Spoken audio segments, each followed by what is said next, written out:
Hey guys, we have ourselves another L67 engine. That's right. Yes, we've got a new engine to kick off afresh.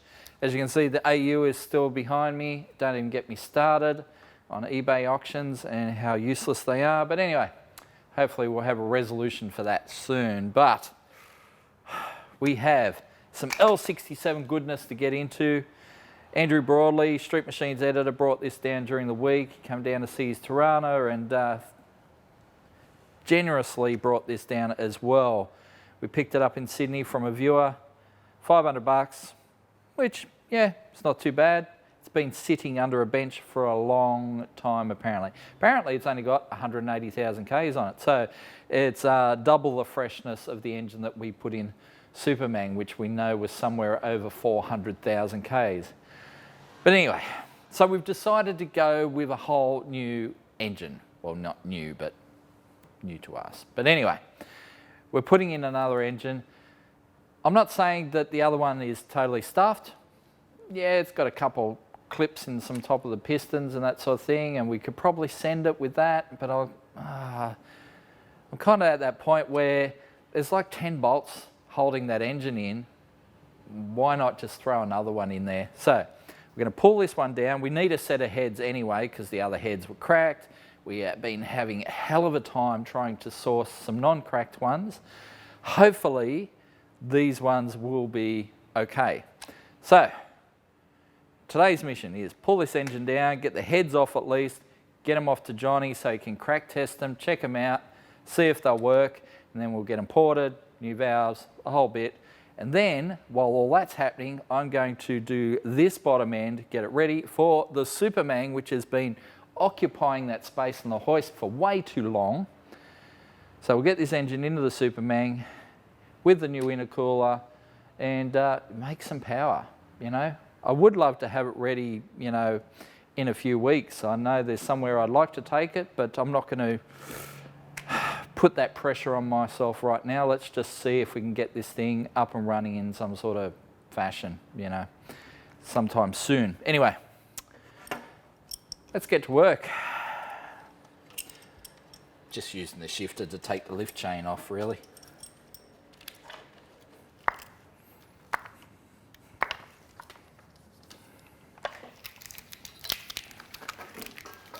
Oop.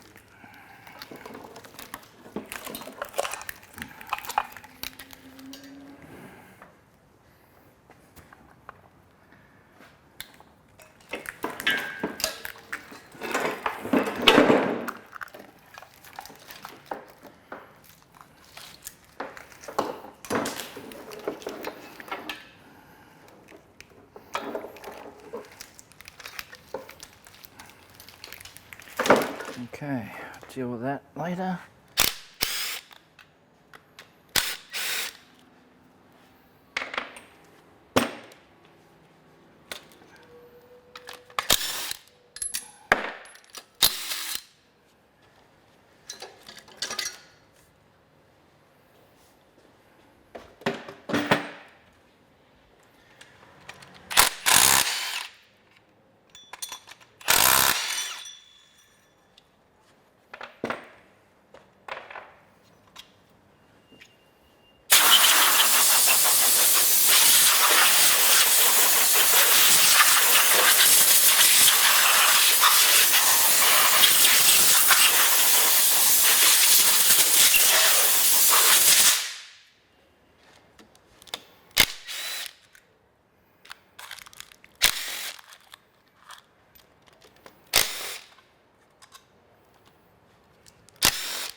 Well, that is not terrible. Certainly not as bad as the other engine was. It's a good starting point.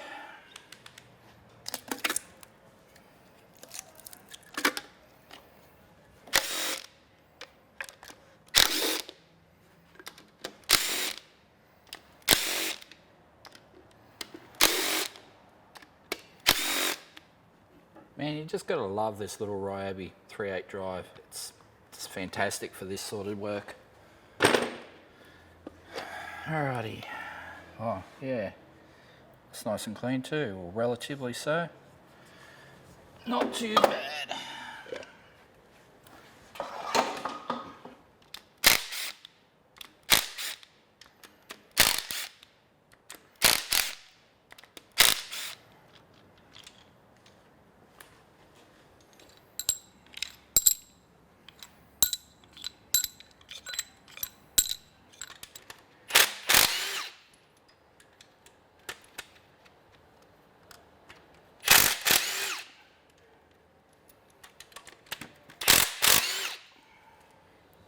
Someone put a bloody Allen key in there for some reason. Ah. There we go.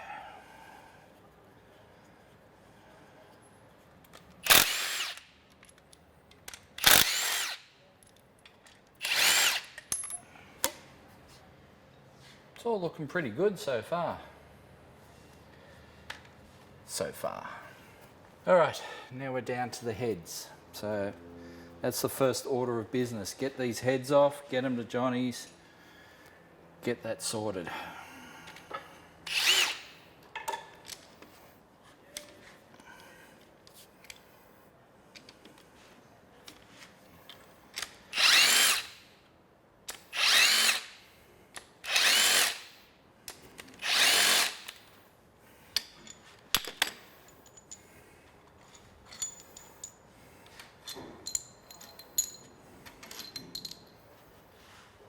Am I going to have to lever them, or are they just going to pull off?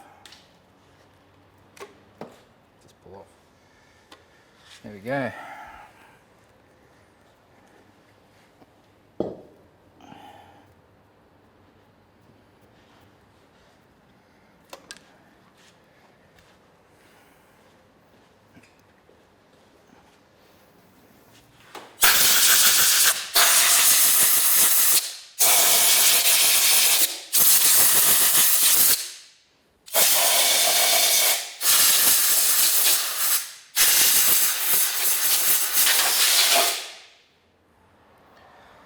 So at least this one doesn't have any dents in the pistons, which is good.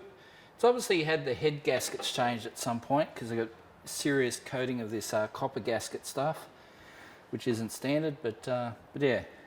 So someone's been in here at some point for whatever reason, probably blew a head gasket, which is not unusual. We had a blown head gasket on the other one, so yeah, why not this one?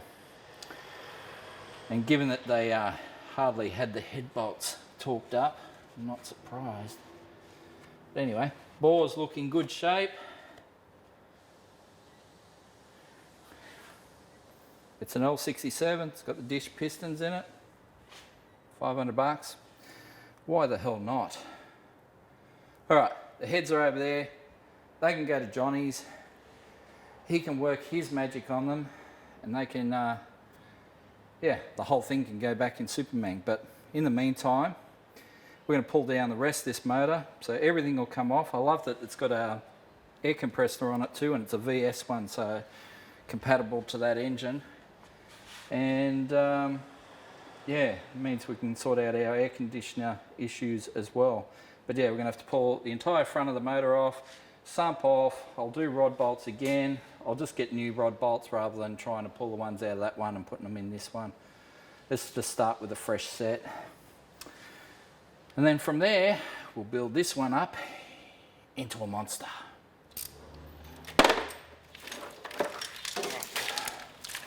One loom.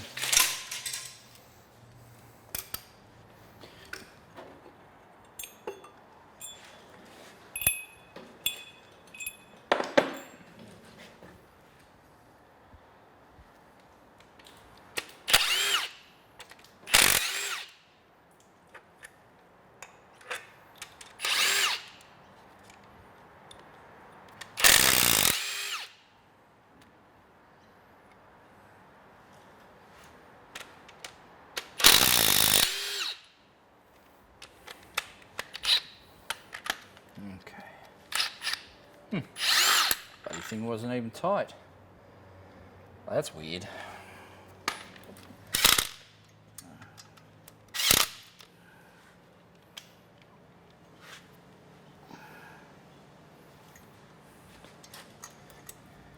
Guess we'll find out.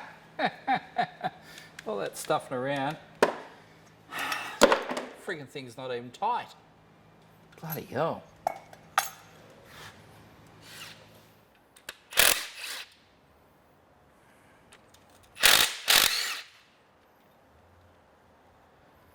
Alright, those ones under there. That one. So last time I talked about this, people got on the comment section and said I was crazy. They're all like, well actually, it was all in a hidden L67 group I got tagged in. And all these comments popped up saying, this guy doesn't know what he's talking about. There's no imperial bolts on these engines. They're all metric, blah, blah, blah. And it's not the truth. These engines are just weird. Half the bolts are metric, half the bolts are imperial because the thing was designed in the US, all right? So when it comes to Australia, they just use metric bolts where they can and where they change them. But everything else is imperial. Like case in point, on the sump here, you try and use a 10 mil on these bolts, it's not going to happen. 3/8. There you go. And it's the same with the rocker bolts, with the intake bolts, a whole bunch of different bolts are all like 3/8 instead of 10 mil. Everyone just goes, oh, they're 10 mil. They're not 10 mil, they're 3/8. You try and use a 10 mil on them, you're just going to strip them every time. All right, so 3/8 bolts down here, 3 of them. We'll get them off. We can pull this timing cover off, which also incorporates the oil pump. But we're going to use all the stuff that came off the other engine basically because we know it works. All this stuff is unknown.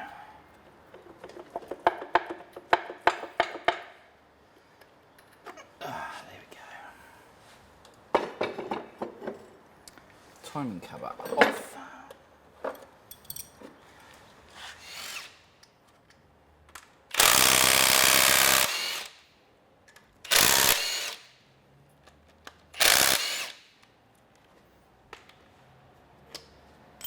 Pretty sure this is a VS engine, and obviously our other one was a VX engine, and I'm pretty sure this part is different.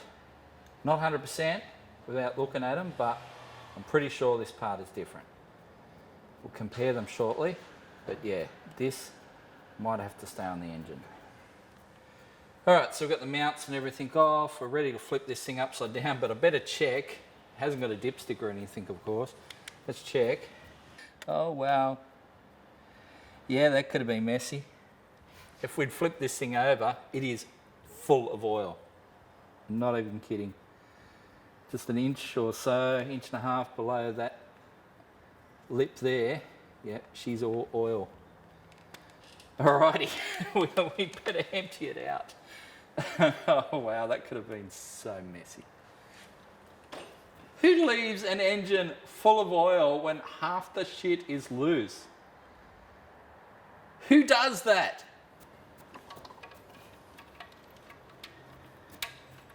Okay.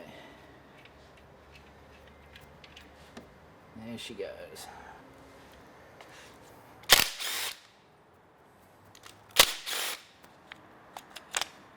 Okay. If you remember the original engine, I pretty much had to pull these out with a set of pliers, but these ones are nowhere near as gummed up. They seem to be coming out just with fingers, which is pretty good.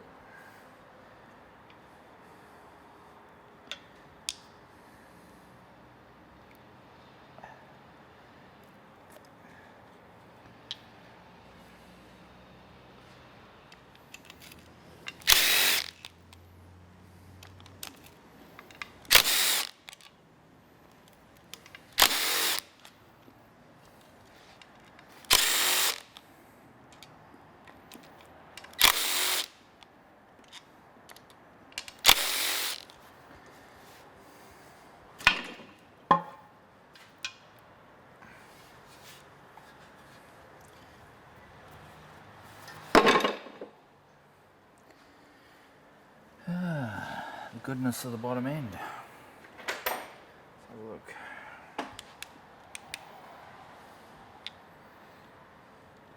Those nice chunky rods.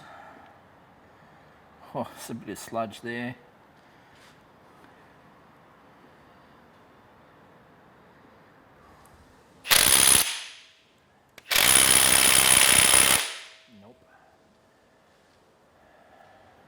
So we're going to pull the camshaft out, but this bolt on the cam is really, really tight. So what we're going to do is stick the long socket in this counterweight on the crank, crank it over to there, locks the engine up, and off she comes.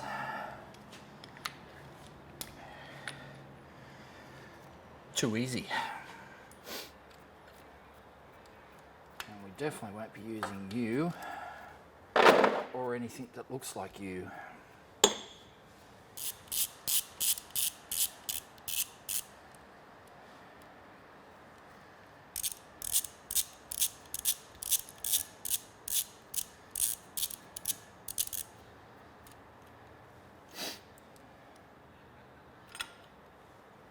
So to get the camshaft out, sometimes it's helpful to have a threaded rod that you can screw in there, and you've got two hands to kind of just get it out nice and gently. Well, we don't have that rod, but what we do have is this extension bar. That slides in there nicely. Now,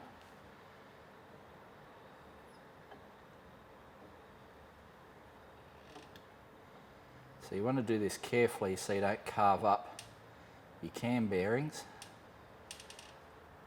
It's almost like that game operation. You didn't want to touch the sides. But anyway, cam's out now, and it won't be going back in. So, as far as this engine's concerned, this is as far down as we're going. Obviously, we're going to do our rod bolts again as we did before. Just seems like a good precaution to do. But the engine's looking pretty good. I'm hoping it will be a cracker. So once we get those rod bolts, we'll get them in and start bringing the engine back up together. Get it in that Supermang, get it firing. But I guess you're going to see all that on a future episode of Carnage.